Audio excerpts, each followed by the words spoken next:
Me han dicho también que disponía de 1 hora para hablar yo a partir de ahora, más o menos. De todas formas, como luego veo que la tarde pues es para reunión de grupos, pues si tardo 1 hora y 5, a lo mejor hasta los grupos lo agradecen. Y bueno, y con esto pues comienzo. Por cierto, lo del título en interrogantes de un dios chapucero o un dios sádico es de los organizadores, no es ni mío ni de José Antonio Pagola, que escucharemos mañana. Bueno, un dios chapucero, ese es el título. Más que el problema del mal, yo preferiría que el subtítulo fuera A vueltas con el problema del mal, y es el título que yo he puesto en el esquema.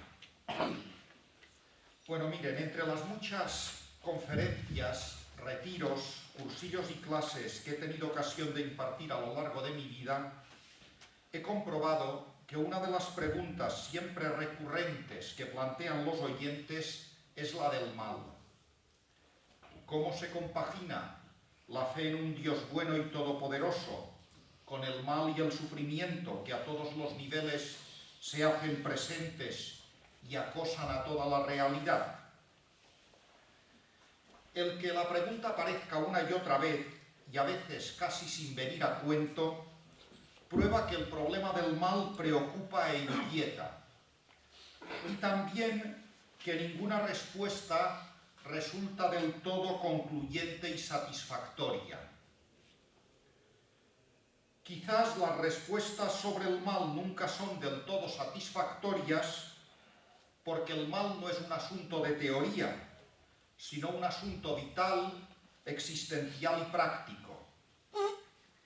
Debajo de la búsqueda de explicaciones o de causas del mal, lo que en realidad hay es un deseo de eliminarlo. Se supone que conocer su causa ayudaría a ello. Ahora bien, el mal, como dice Kant, es constitutivo del mundo y una queja tan antigua como la historia. Y la experiencia nos dice que con el mal nunca se acaba. Si Dios no existe o ha muerto, entonces el ser humano es el sujeto de la historia y, en consecuencia, responsable del sufrimiento. Pero si Dios existe, entonces resulta inevitable la pregunta por su responsabilidad ante el mal, sin que esto signifique negar la responsabilidad humana. La defensa de Dios ha dado origen a las distintas teodiceas.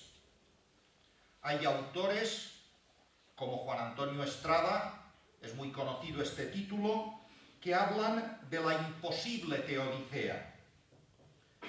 Pero a mí me parece que como cristianos alguna respuesta tenemos que dar, que afronte de verdad el problema, respete las reglas de la lógica y sea comprensible para los que no comparten nuestra fe, so pena de convertir la fe en fideísmo y de hacerla totalmente ininteligible ante la razón.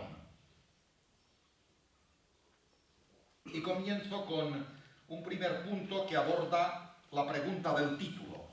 ¿Dios es un diseñador inteligente? Sería la alternativa, o chapucero. Diseñador inteligente o chapucero.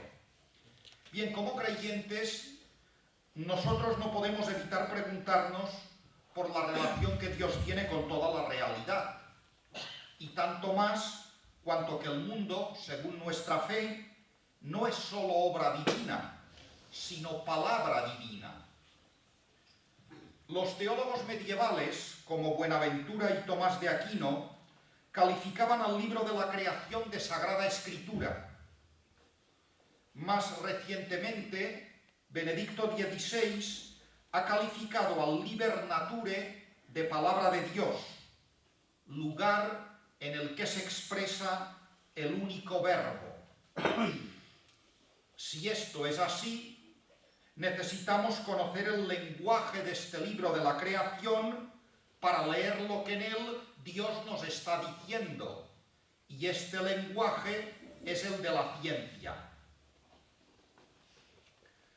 La práctica totalidad de los autores cristianos antiguos y algunos modernos han visto en la armonía y la belleza de la naturaleza una de las mejores pruebas de la existencia de un Dios bueno y poderoso.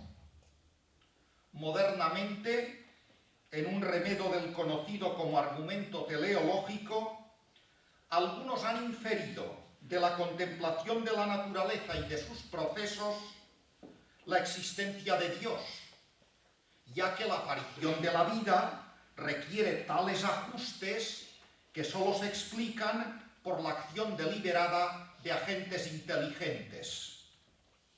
Es lo que se conoce como teoría del diseño inteligente. Pero hay otros pensadores, científicos y creyentes, que consideran ideológica la teoría del diseño inteligente. Ideológica porque no parece muy inteligente un mundo tan deficiente y costoso, lleno de imperfecciones, defectos, sufrimientos y crueldades. Leandro Sequeiros habla, un teólogo andaluz, Leandro Sequeiros habla de diseño chapucero. Si no queremos concluir que el chapucero es el diseñador, la alternativa, dice el biólogo Francisco Ayala, es buscar la explicación del mal sin atribuirlo a su creación directa por Dios. El libro de la naturaleza puede parecer muy hermoso cuando se contempla según algunos de sus resultados finales y sobre todo cuando se contempla desde lejos. Entonces es fácil decir que el cielo proclama la gloria de Dios. Las cosas empiezan a cambiar cuando se sabe que los resultados finales suponen un alto precio en forma de procesos de destrucción, muerte, transformación y sufrimiento. O cuando se contempla no ya el cielo lejano, sino la cercana tierra. Esta tierra en la que sufren niños, Dostoyevsky, en la que hay personas inocentes que sufren, Camus, en la que se fabrican superbombas que matan indiscriminadamente, o se construyen hornos de gas para matar a millones de seres humanos por el mero hecho de pertenecer a una raza, a una etnia o a un pueblo.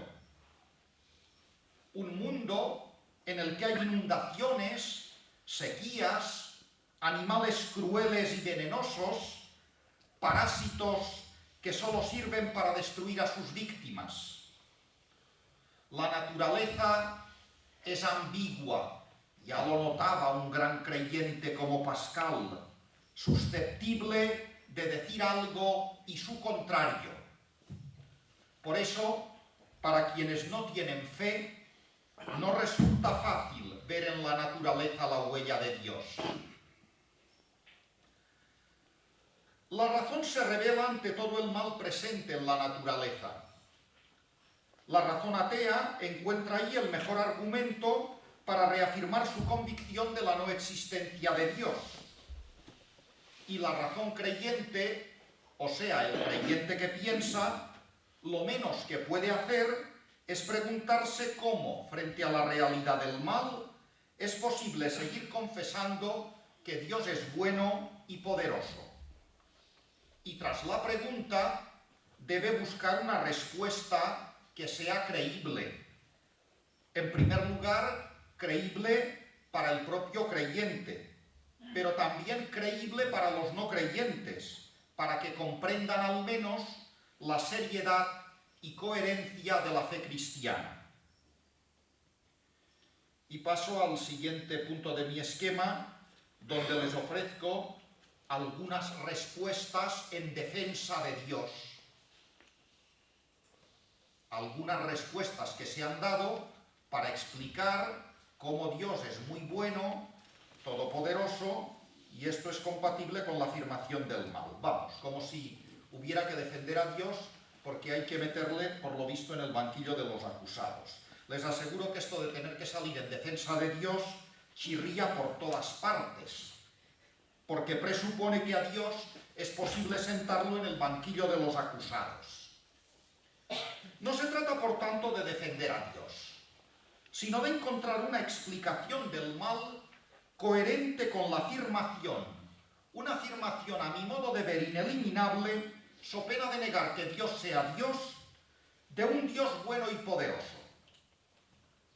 Bien, de entre las muchas respuestas que se han dado para explicar la bondad y la omnipotencia de Dios a pesar del mal, he seleccionado 3 porque me parecen las más serias y frecuentes.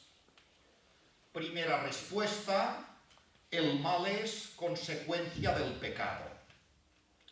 Es la respuesta más clásica en ambientes católicos.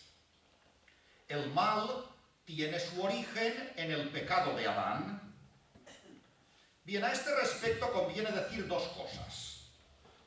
Una, sin duda la historia de Adán quiere dejar muy claro que el mal no procede de Dios, sino del ser humano.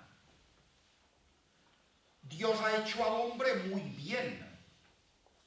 No es el culpable de los males que afligen a la humanidad.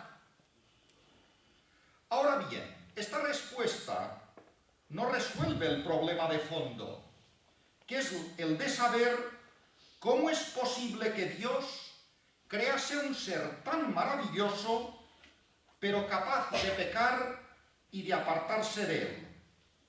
O cómo es posible que Dios no impidiera el pecado.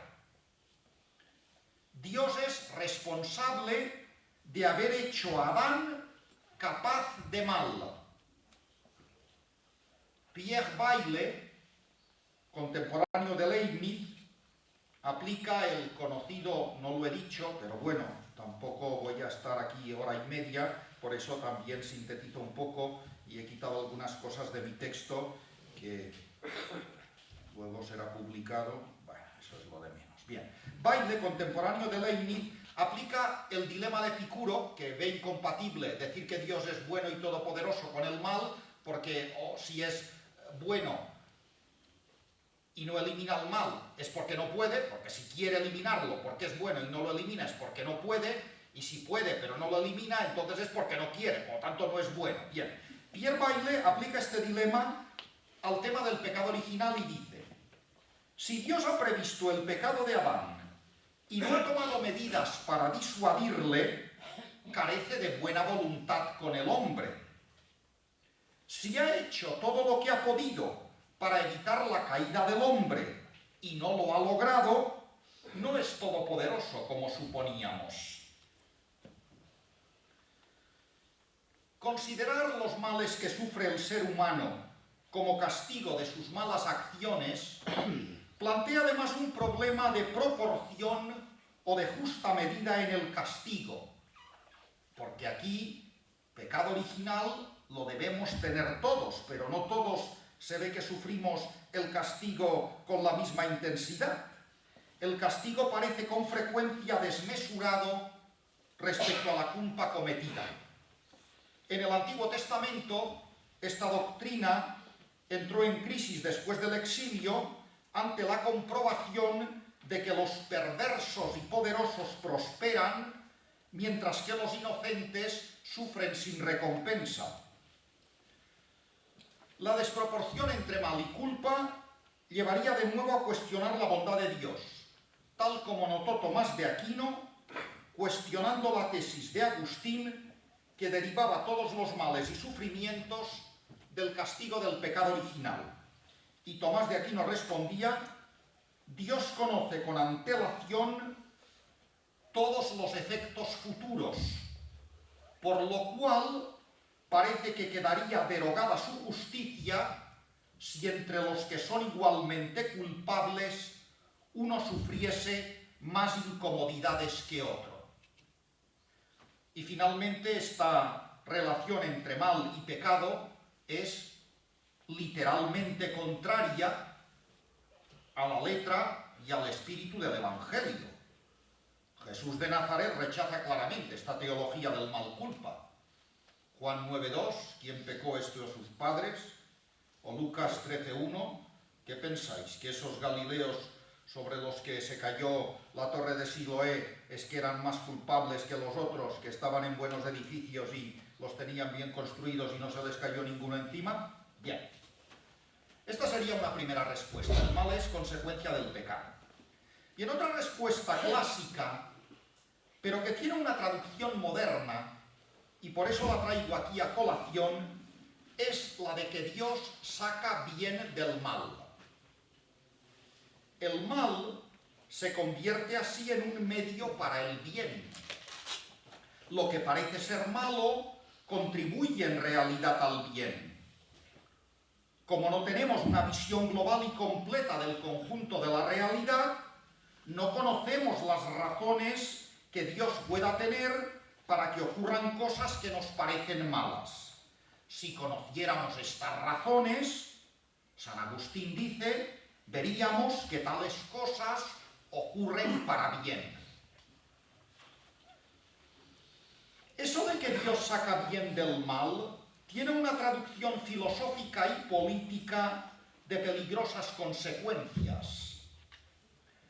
Para Hegel, el mal, sobre Hegel no me pregunten a mí, pregunten a algunos filósofos que hay en la sala luego. Bien, pero yo voy a decir lo que humildemente conozco del tema.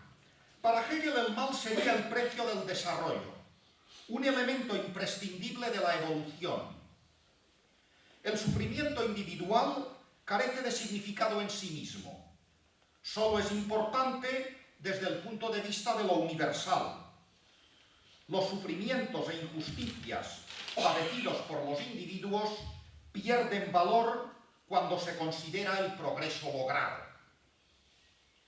Lo importante es el desarrollo macroestructural y no la suerte de los individuos. Las cifras macroeconómicas, las estadísticas del progreso, son las que determinan la evaluación de los procesos históricos. Al margen queda no solo el sufrimiento de los individuos, sino también de las poblaciones o de grandes sectores de ellas. Las estructuras, para Hegel las políticas, hoy las económicas, son el auténtico sujeto del progreso y desplazan al sujeto humano. El sentido sin sentido de un progreso histórico no se mide en términos de sufrimientos o de gratificación de las personas, sino desde la perspectiva abstracta de la modernización de la sociedad. Esta concepción occidental del progreso y de la modernidad tiene en Hegel un exponente fundamental. Según este planteamiento, la providencia divina, que todo lo conduce, explicaría el mal, pero al precio de despreocuparse de lo particular y concreto que acaece a cada individuo. España, yo estaba pensando, España va bien, pero los que vamos mal somos los españoles. Bien, esa sería la cuestión de fondo. Bien, el mal tendría su razón de ser desde el punto de vista de la globalidad, de lo general, obviándose así lo particular y concreto del mal. Esta mentalidad, apropiada por ideologías totalitarias, resulta nefasta. El siglo XX ha sido testigo de sus tristes consecuencias políticas en los totalitarismos de derecha y de izquierda, bajo la forma de un desprecio a la dignidad humana en nombre de la historia con mayúscula. Un fin colectivo justifica todos los medios y no solo permite, sino que exige que se subordine y sacrifique al individuo de todas las maneras a la comunidad. El mal de algunos se convierte así en factor positivo de desarrollo. Astucia hegeliana de la razón, lucha marxista de clases, ley darwiniana de la evolución. En todos los casos, el mal es bueno y la violencia útil, pues sirven a los fines superiores y acercan la humanidad a su destino. Dicho con palabras menos solemnes, esto es una cita de un filósofo francés, Alain Finkielkraut, bien, dicho con palabras menos solemnes y más cercanas a la realidad política y económica de nuestros días, el estado de bienestar necesita del estado de malestar para poder mantenerse. Hay una respuesta más reciente. A la vista de tantas experiencias satánicas y perversas ocurridas en los últimos 100 años, que están manifiestamente en contradicción con la voluntad de Dios y parecen también contradecir su omnipotencia divina, simbolizadas en el drama de Auschwitz, algunos se preguntan si no hay que relativizar e incluso negar el poder de Dios, puesto que cuestionar su bondad parece blasfemo. Es más blasfemo decir que no es bueno que no es poderoso. Bien, Voltaire parece que decía algo de esto. Meditando sobre la estremecedora experiencia de un Dios que permanece silencioso ante la tragedia del Holocausto, el judío Hans Jonas prefiere sacrificar la omnipotencia a la bondad. Durante los años de las atrocidades de Auschwitz, escribe Jonas, Dios permaneció en silencio. Atención, no porque no quisiera intervenir, que sí que quería, sino porque no pudo. Porque no pudo. Bien, la relativización de la omnipotencia divina tendría en Leibniz a su principal antecedente filosófico. Dios al crear escoge el mejor de los mundos posibles porque siempre está obligado a elegir voluntariamente lo mejor, ya que si no, no sería perfecto. Ahora bien, si no puede obrar mejor, puesto que ha escogido ya lo mejor posible, en cierto modo se cuestiona su omnipotencia. En última instancia, Dios no puede obrar de otro modo. Pero también se explica la inevitabilidad del mal.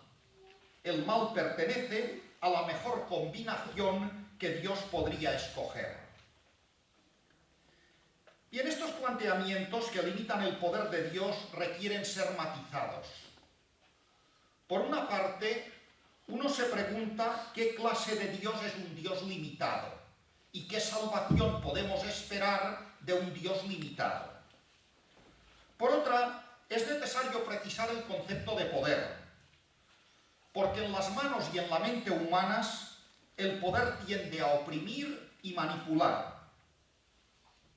Además, reflexionar en abstracto sobre el poder de Dios puede conducir a planteamientos absurdos. Ya Santo Tomás notaba, leo literalmente o cita literal, notaba que caben dudas acerca de qué cosas sean las comprendidas en el enunciado Dios todo lo puede. Alguna pregunta que se hace Santo Tomás y otra que añado yo. Títulos de algún artículo. Bien, esta la añado yo inspirada en Torres Queiruga. ¿Es posible que Dios haga un círculo cuadrado? La pregunta de Santo Tomás, de un artículo, de la Suma. ¿Puede hacer que el pasado nunca haya existido? Si lo puede todo, ¿puede hacer que el pasado nunca haya existido? ¿Puede crear un mundo en el que no haya ningún tipo de mal ni de sufrimiento? Vale, y paso al punto 3, creo que ahora sí que tienen mi esquema, el punto 3 titulado Dios Creador Todopoderoso. Este punto 3, como ven, tiene 3 subtítulos o 3, digamos, reflexiones integradas dentro del apartado tercero. En primer lugar, este Creador Todopoderoso tiene que crear necesariamente un mundo finito. Bien, voy con una pequeña introducción a este punto 3. El mal es un tema con múltiples vertientes.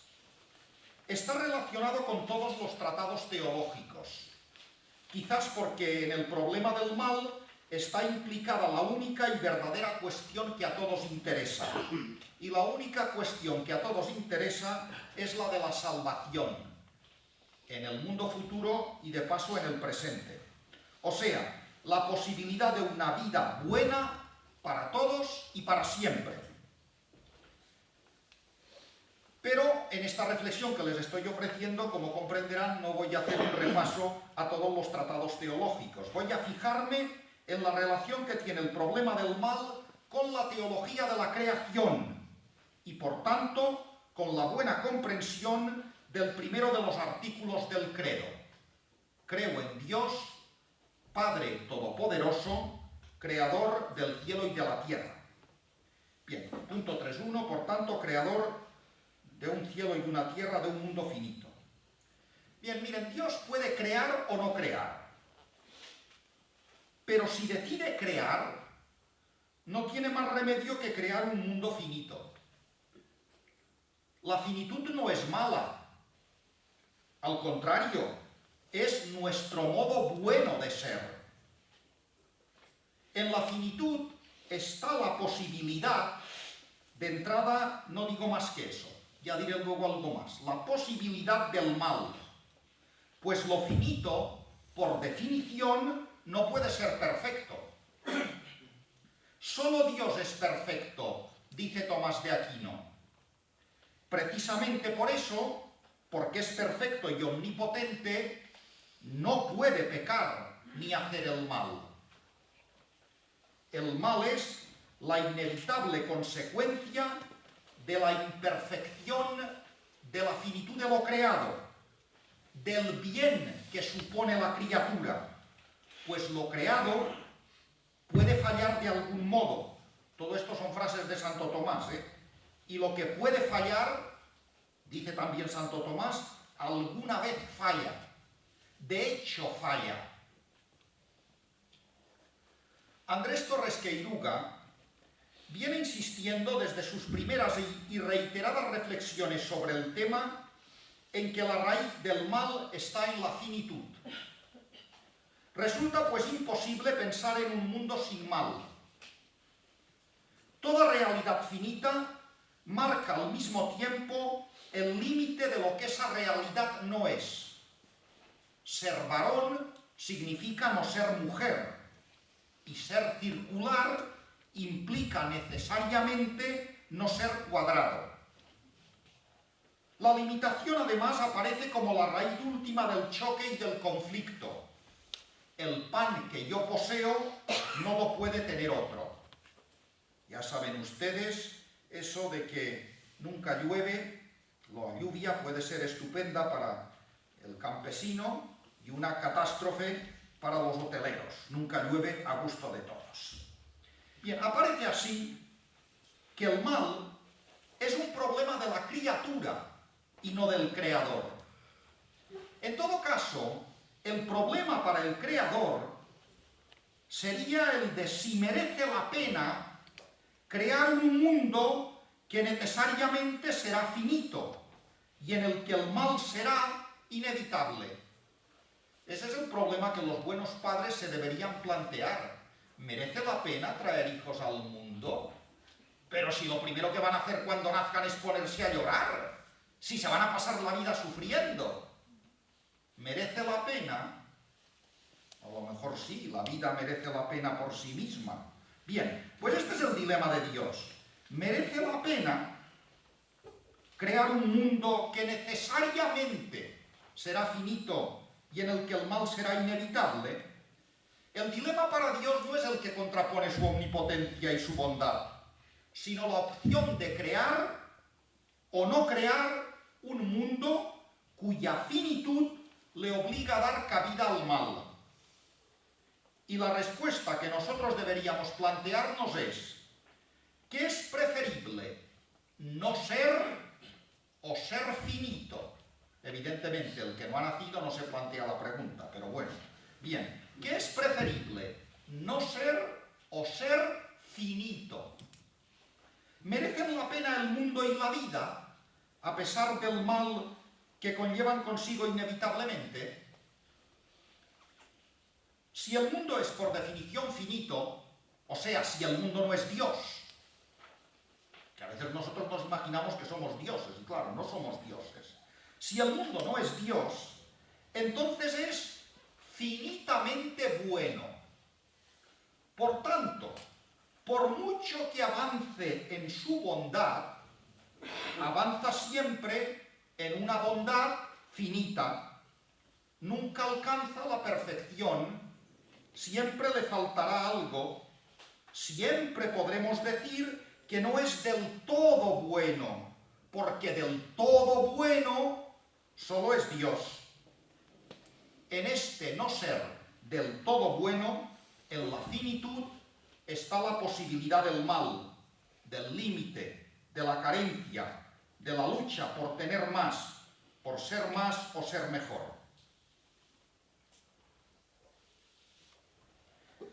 La convicción de que un mundo sin mal es posible tiene sus orígenes en el sueño imposible de un paraíso que nunca ha existido.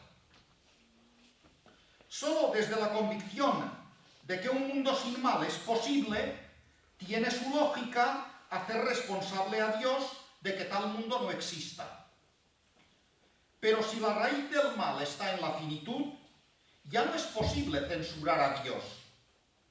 Debemos, por tanto, abandonar el prejuicio que cuestiona muchas deficientes y piadosas reflexiones sobre el mal. O sea, si el mal está en el mundo, dicen estas piadosas reflexiones, es porque Dios lo quiere o porque Dios lo permite. Bueno, casi no vale la pena notar el mal lugar en que este tipo de afirmaciones dejan a Dios. Ya sé que los que lo dicen no son conscientes de ello, pero lo dejan muy mal, ¿eh? El mal, resultado y consecuencia de la finitud, está en el mundo porque forma parte de su estructura y es condición inevitable de su existencia. O eso o nada. Si Dios crea, tiene que crear un mundo finito. Por tanto, la postura creyente no es pensar que Dios permite el mal, sino darle gracias por la vida y dedicarse con todas sus fuerzas a hacer buena la vida, luchando contra el mal, porque esa es la voluntad de Dios. La reflexión sobre el mal debe partir de la realidad tal cual es. Y claro, ahí, si partimos de la realidad tal cual es, ahí podemos encontrarnos y darnos la mano creyentes y no creyentes. Afirmar que esta realidad finita tiene su causa última en Dios no cambia la finitud y sus condiciones. Se crea o no se crea en Dios, la razón última del mal es la imperfección de lo finito. Imperfección que no tiene ningún sentido negativo, sino de distinción con el único perfecto que es Dios. Una determinada comprensión del pecado original ha visto el origen del mal en este pecado. Pues no. Hay un origen anterior, previo, y este origen es el que hace posible el pecado, a saber, la finitud humana. Cuando Dios crea, se arriesga a cargar con las consecuencias de su obra. No querer cargar con las consecuencias es no crear. No querer cargar con las consecuencias del niño que va a nacer es no engendrar o matarlo. En el no ser no hay ningún mal, porque no hay nada. Bien, 3.2. Creador de un mundo que tiene su propia autonomía. Debemos dar ahora otro paso, porque Dios al crear independiza y libera. Sigue siendo el creador absoluto y poderoso, pero deja que las cosas funcionen por sí mismas, con su propia autonomía. Así se explica la evolución, sus largos procesos, sus tanteos, sus sacrificios, las apariciones y desapariciones de especies, las modificaciones, la grandeza del universo, su riqueza, su frondosidad, sus cambios y variaciones. ¿Cómo se relaciona Dios con la realidad que Él ha creado? Dejando que actúe libremente, precisamente porque la realidad lleva una marca y una huella divina. La marca de lo divino es la libertad, no la sumisión. Dios es, el que hace ser, el que hace que el ser tienda a ser más según su propio modo de ser. Dios actúa a través de la libertad de lo creado. Cito a Santo Tomás una vez más, ya más ortodoxo yo ya no sé ser. Dice Santo Tomás, quitar sus propias acciones a las cosas es derogar la bondad divina. La presencia de Dios no resta fuerza a la gente natural, sino que la posibilita y la potencia. En virtud de su fe, el creyente afirma que Dios actúa a través de la actuación de la criatura, nunca compitiendo con ella. Ambos, dice Santo Tomás, Dios y la criatura, actúan inmediata y totalmente, aunque de diferente modo. La manera divina es trascendente, por tanto, silenciosa, incognoscible científicamente y empíricamente inverificable. Dios podría producirlo todo por sí mismo, decía Santo Tomás, pero no lo hace, cito al santo, no como efecto de la insuficiencia del poder divino, sino de la inmensidad de la bondad de Dios, por la cual quiso comunicar su semejanza a las cosas, no sólo para que existieran, sino también para que fueran causas de otras cosas. Bien, la creación alcanza su cumbre en la aparición de una criatura consciente de sí misma, que no sólo lleva la marca y la huella divina, sino que ella misma es imagen de Dios, el ser humano. Además de funcionar por sí mismo, este ser humano es consciente de su propio funcionamiento autónomo y tiene una capacidad cualitativamente distinta del resto de lo creado para modificar la realidad y conducirse en la realidad. El ser humano, dice Santo Tomás, participa de la providencia como tal y es providente para sí mismo y para las demás cosas. Por este motivo, porque participa de la providencia como tal, su relación y sometimiento a la divina providencia es de un orden superior a las demás criaturas. Nuestro hermano y admirado Eduardo Schillebeck considera que Santo Tomás ha mostrado de forma satisfactoria que esta relación especial del ser humano con Dios explica que la causa del mal haya que buscarla en la libertad creada. Cito a Santo Tomás y luego el comentario de Schillebeck. Bien, supongo que en mi esquema al menos debe haber alguno de estos textos. Sí, aquí está, el de Santo Tomás por lo menos está, en el 3.2, el tercer párrafo, ahí tiene el texto de Santo Tomás. Dice, aunque Dios es causa de la voluntad humana al haberla creado de la nada, esto no significa que por haber sido producida de la nada sea una realidad dependiente absolutamente de su causa, sino que es una realidad autónoma. Por consiguiente, si es una realidad autónoma, los fallos provenientes de la voluntad en cuanto realidad creada de la nada no deben ser achacados a una causa distinta de ella misma. Ahí tienen el texto de Santo Tomás. Schillebeck añade o comenta, por tanto, dice Schillebeck, la finitud es, por así decirlo, la causa primera.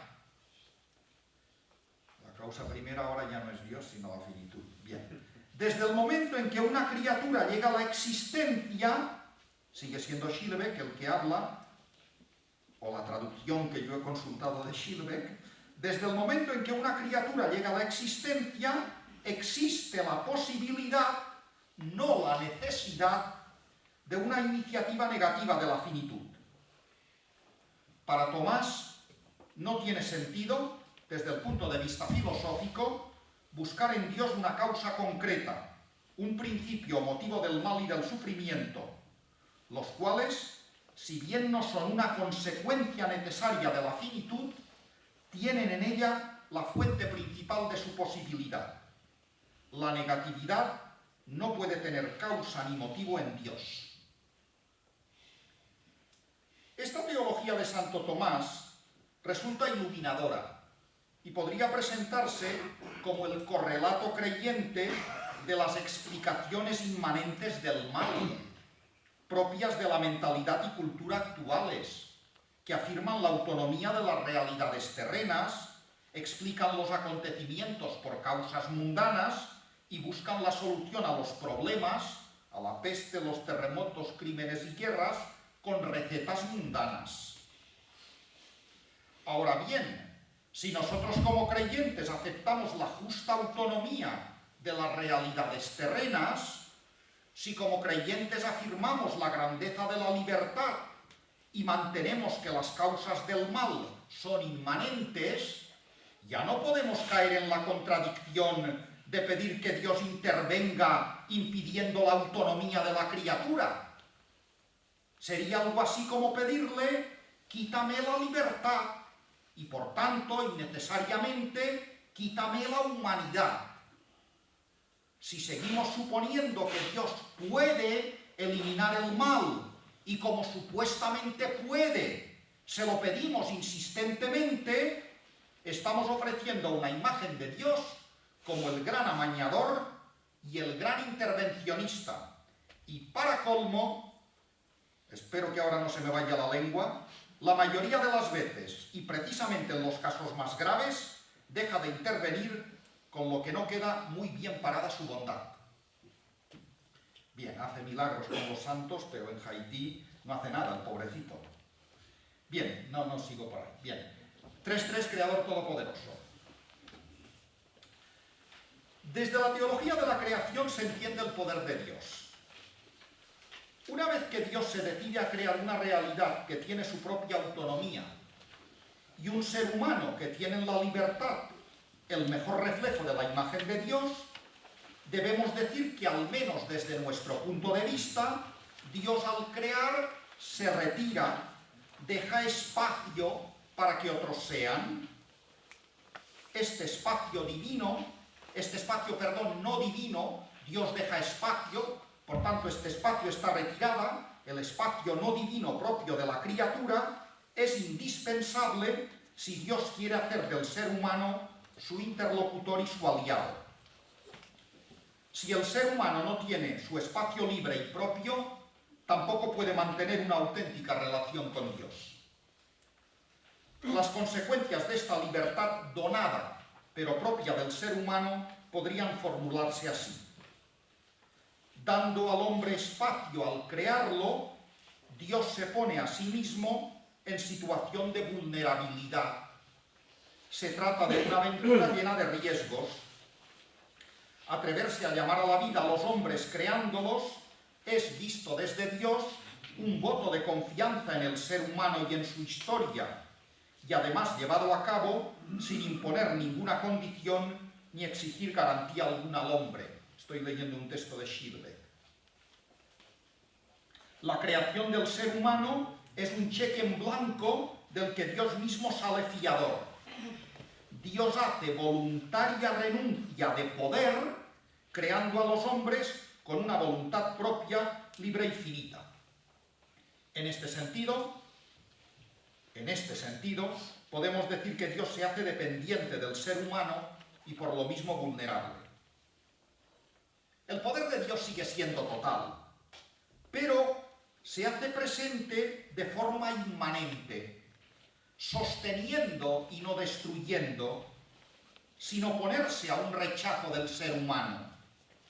Siempre a la puerta, siempre llamando, pero solo entra si nosotros abrimos.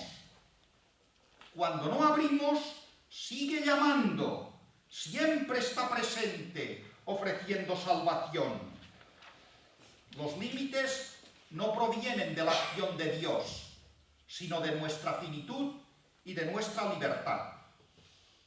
Así se comprende que no hay nada escrito de antemano. En cierto modo, Dios ignora el futuro. Nosotros no somos marionetas conducidas por la mano de Dios.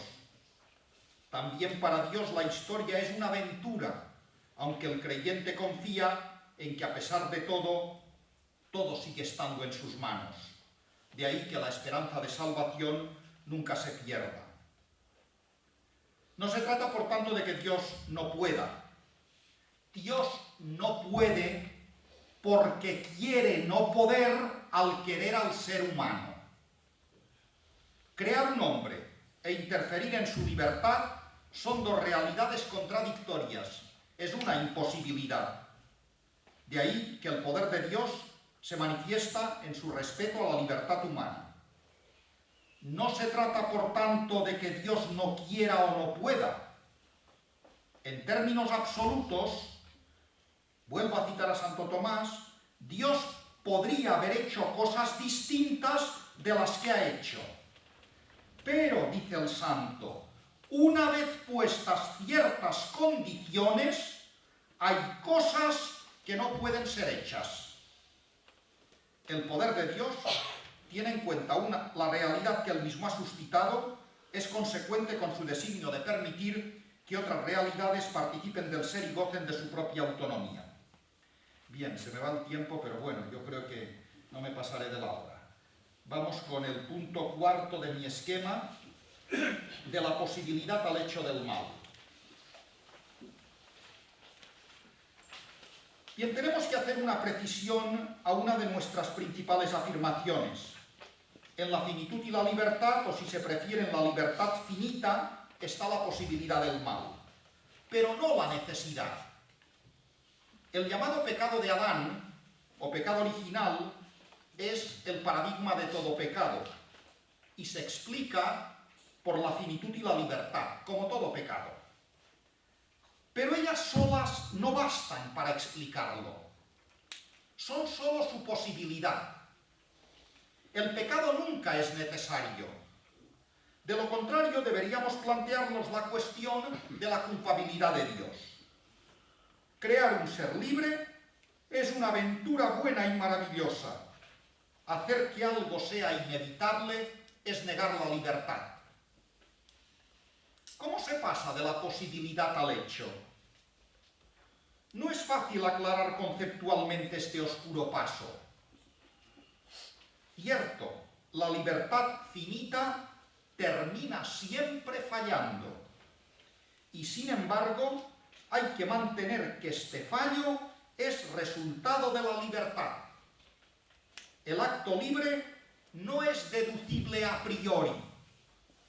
Por eso es difícil explicarlo, ya que, como dice Alfaro, no está precontenido en ninguna realidad anterior a él, ni en los procesos de la naturaleza, ni en las circunstancias históricas que lo desencadenan, ni en las decisiones precedentes.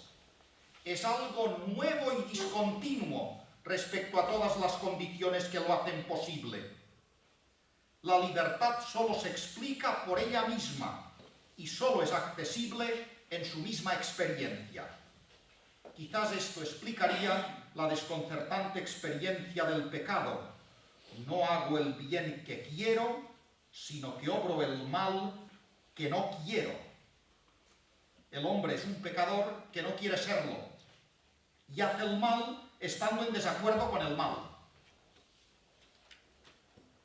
La posibilidad del mal está en la finitud, pero esta posibilidad siempre desemboca necesariamente en el hecho, aunque el paso de la posibilidad al hecho requiere ser apropiado por la libertad. Hay algo en la finitud que desemboca en el mal. Este algo está en la finitud misma. De modo que la finitud explica el hecho y no solo la posibilidad del mal. Pero se trata de una finitud en la que entra en juego la libertad. En el fondo, el paso al hecho se produce por no querer aceptar la finitud. por no querer aceptar la finitud, no querer aceptar mi realidad, es creerme Dios y no aceptar los límites que los otros me imponen. Es hacer caso de las encantadoras palabras de la serpiente, seréis como dioses. O sea, es querer ser dueño absoluto de uno mismo y dueño absoluto de los demás. Es no aceptar ninguna limitación que provenga de fuera de mí. Ahí está la fuente del egoísmo, el origen de todos los males, de los sufrimientos que nos provocamos los unos a los otros y también de los sufrimientos que nos provocamos a nosotros mismos, viviendo en un permanente disgusto con la realidad. La posición que el ser humano adopta frente a la finitud es el reverso de su cercanía o alejamiento de Dios. La palabra de Dios viene en nuestra ayuda para iluminar la realidad de nuestra finitud y también para decirnos cómo podemos ser como Dios, no por aislamiento, sino por participación. En la medida en que la palabra nos ilumina, comprendemos también que la superación del sufrimiento está en el abandono del repliegue sobre uno mismo, para vivir solidariamente de cara a los otros y a Dios. En el repliegue sobre uno mismo, en el querer ser dueño absoluto del propio destino, este es el pecado original del ser humano. Original porque fue el primero y original porque está en el origen de todo pecado. El pecado que produce el mal y el sufrimiento es una mala toma de posición sobre uno mismo, la posición del que quiere valerse por sí mismo, pensando solo en sí mismo, sin Dios y con el resto del mundo a su completa disposición. Bien, y paso al punto quinto ya, las repercusiones no deseadas de la maldad.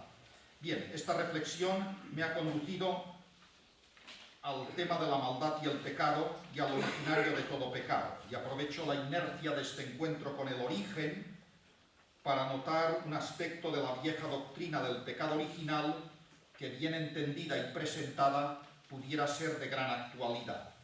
Me refiero a las consecuencias del pecado. Ya saben que, según la doctrina eclesial, el pecado de Adán no solo le afectó a él, sino a sus descendientes. Yo he ofrecido una explicación de cómo pudo ser esto, pero ahora no entro en ello. La explicación va en línea de una falta de mediación para el bien. Bien, esta falta de mediación para el bien, o esta falta de mediación de gracia, ocurrida ya en los mismos orígenes de la historia de la salvación, dio comienzo a un poder del pecado que, por decirlo con palabras de los escritos joánicos, se ha ido conformando como pecado del mundo y que podríamos traducir como estructuras de pecado que favorecen el mal y escapan al control de los individuos que las han desencadenado.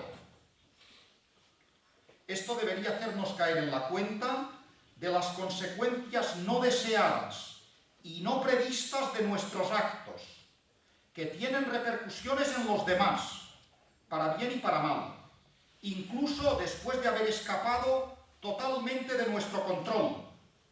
Y a veces estas consecuencias no deseadas se mantienen más allá de la vida de los individuos que las han desencadenado. Al ser en ocasiones consecuencias no deseadas, no nos sentimos responsables, pero de hecho lo somos. Asumirlo es una forma de paliar algo el mal que hemos provocado. Bien, y paso al punto sexto porque además de las repercusiones no deseadas del mal, es posible que haya otras repercusiones que al menos en parte y desde un cierto punto de vista puedan ser, si no deseadas, al menos aprovechadas. Y esto me permite decir que no todo es mal en el mal, es el punto sexto. Y cuando digo que no todo es mal en el mal, quiero hacer alguna distinción porque de ningún modo se trata ahora de justificar el mal. Una primera distinción se refiere al nivel global de la creación. El coste de la creación, de la realidad autónoma y evolutiva, es el sufrimiento, la lucha y la muerte de lo antiguo para dejar paso a lo nuevo. ¿Es este el único camino para un diseño de creación? Pues esta pregunta metafísica no tiene respuesta. Este es el camino que leemos en el libro de la creación, gracias a la ciencia. No cabe duda de que el camino de la evolución es lento y costoso. Este coste podemos interpretarlo como los dolores de parto que alumbran nueva vida. El sufrimiento como cauce y camino de vida tiene una aplicación especial e interesante en lo referente a la conciencia. El libro del Eclesiastés dice que aumentando el saber se aumenta el sufrir. Científicamente la proposición inversa es previa. El sufrir conduce al saber y este saber conduce al nacimiento de la conciencia. La capacidad de procesar y almacenar información, así como la mayor sensibilidad al entorno, es condición necesaria, aunque no suficiente, de la aparición de la conciencia. Unamuno decía que el dolor es el camino de la conciencia y es por él como los seres vivos llegan a tener conciencia de sí. Quien nunca hubiese sufrido, poco o mucho, no tendría conciencia de sí. Acabo esto con una cita de Alfred de Musset, entre las muchas que tengo. El hombre es un aprendiz, el dolor es su maestro, nadie se conoce mientras no ha sufrido. Bien, el dolor, camino de la conciencia, el dolor que también despierta nuestra compasión hacia los demás. Aquí hay un sufrimiento que tiene mucho de bien.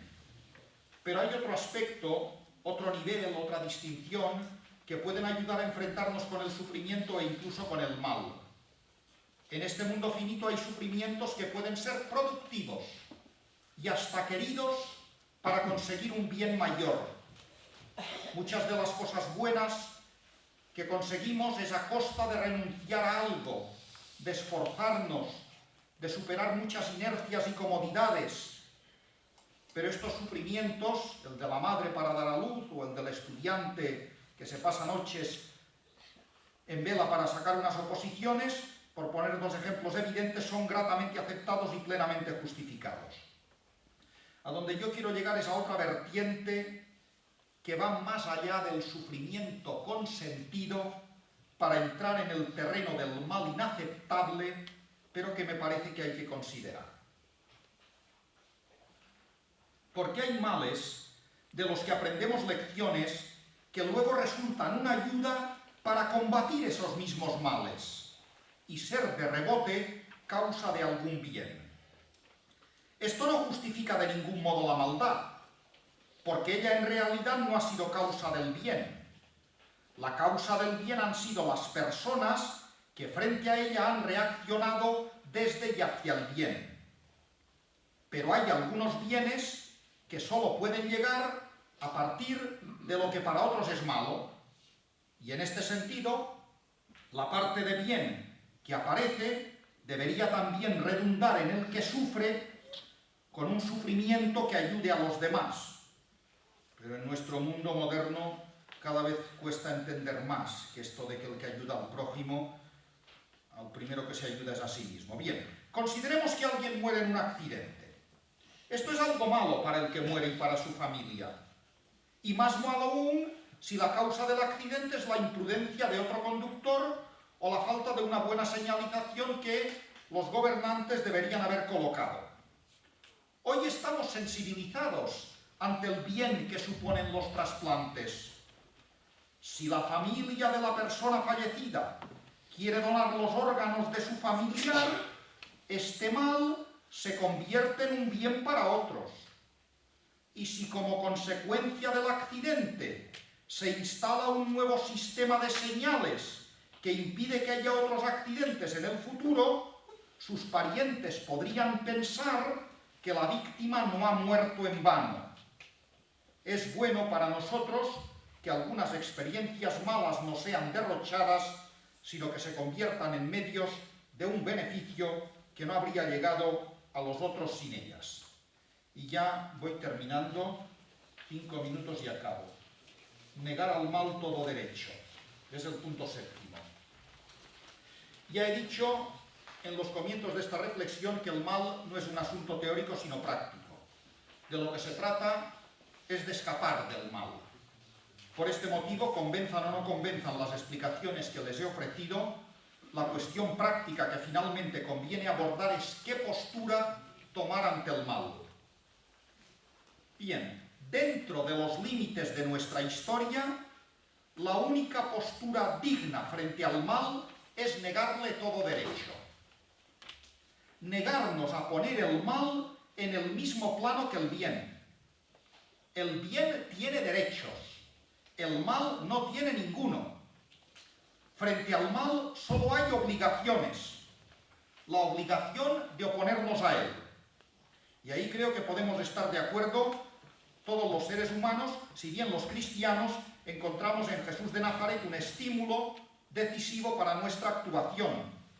Uno de los mejores resúmenes de su vida lo ofrece el libro de los Hechos: pasó haciendo el bien, o sea, tomando postura a favor del bien, y curando a todos los oprimidos, o sea, oponiéndose a, curando a todos los oprimidos por el diablo, porque Dios estaba con él. Su praxis es una praxis de resistencia, empeñada en dirigir la historia hacia el bien. En esta praxis Jesús comprometió su vida, pues su toma de partido a favor de los pobres y necesitados le condujo a la muerte. Esto significa que en su seguimiento debemos emplear todas nuestras fuerzas en combatir el mal, tomando partido por el bien. Miren, nuestro Occidente se ha mostrado siempre muy preocupado por la culpabilidad. El sistema judicial, nuestra moral, nuestras películas y novelas policíacas buscan al culpable. Jesús no busca al culpable, se preocupa de la víctima. El verdadero responsable frente al mal es el que responde frente al mal, y el que responde no es el culpable, es el que se acerca al herido, como el samaritano misericordioso. Y ya el último punto, el 8, la esperanza cristiana a pesar del mal. Casi me haría falta ni que dijera nada, pero bueno, ya que han tenido la paciencia de aguantar esta hora, pues medio minuto más y acabo. Bien, en esta responsabilidad frente al mal podemos ir de la mano creyentes y no creyentes. Por eso termino con una consideración que solo es susceptible de ser comprendida desde la fe.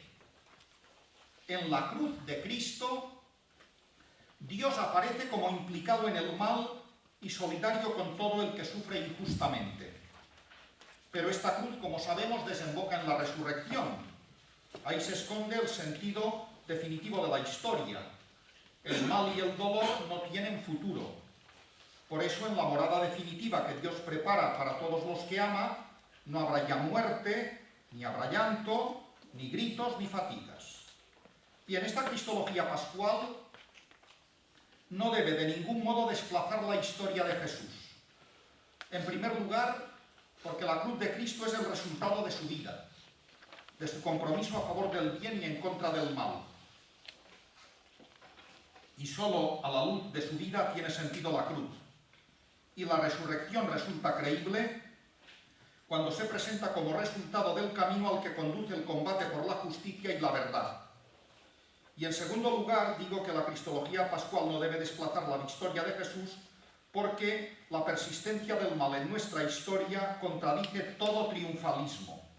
Esta persistencia nos invita a luchar contra el mal en el seguimiento de Cristo. La esperanza cristiana no puede convertirse nunca en un pretexto para dejar de lado nuestras responsabilidades terrenas. Pero la esperanza nos permite asumir estas responsabilidades con la confianza de que tienen sentido, valor y futuro, a pesar de tantas apariencias que parecen contradecirlo. El creyente sabe que el futuro, a pesar de tantas decepciones, el futuro no es incierto ni angustioso. Si solo existe este mundo, la justicia es una vana ilusión y la superación del mal es algo trágico, porque solo la muerte lo hace desaparecer. Pero si Dios existe, a pesar de las muchas preguntas que siguen pendientes, si Dios existe, podemos mirar al sufrimiento con esperanza. Bien, la última cita, hay unas palabras de Senancour que impresionaron a Unamuno. El hombre es perecedero, puede ser, pero perezcamos resistiendo. Y si es la nada lo que nos está reservado, hagamos que esto sea una injusticia. Quizás desde el punto de vista humano no puede decirse nada más acertado, pues lo más digno que podemos hacer ante el mal es enfrentarnos a él. Perezcamos resistiendo. Y si el mal puede con nosotros, si perdemos la batalla, hagamos que esto sea una injusticia, que conste al menos nuestra protesta. La fe cristiana añade algo a esta digna actitud humana de resistencia y protesta, a saber que por Cristo y en Cristo se ilumina el enigma del dolor y de la muerte, pues Él nos ha revelado que llegará un día, final de la Escritura, en que desaparecerá todo mal, pues no habrá noche, ya que el Señor Dios nos alumbrará a todos por los siglos de los siglos, y muchas gracias.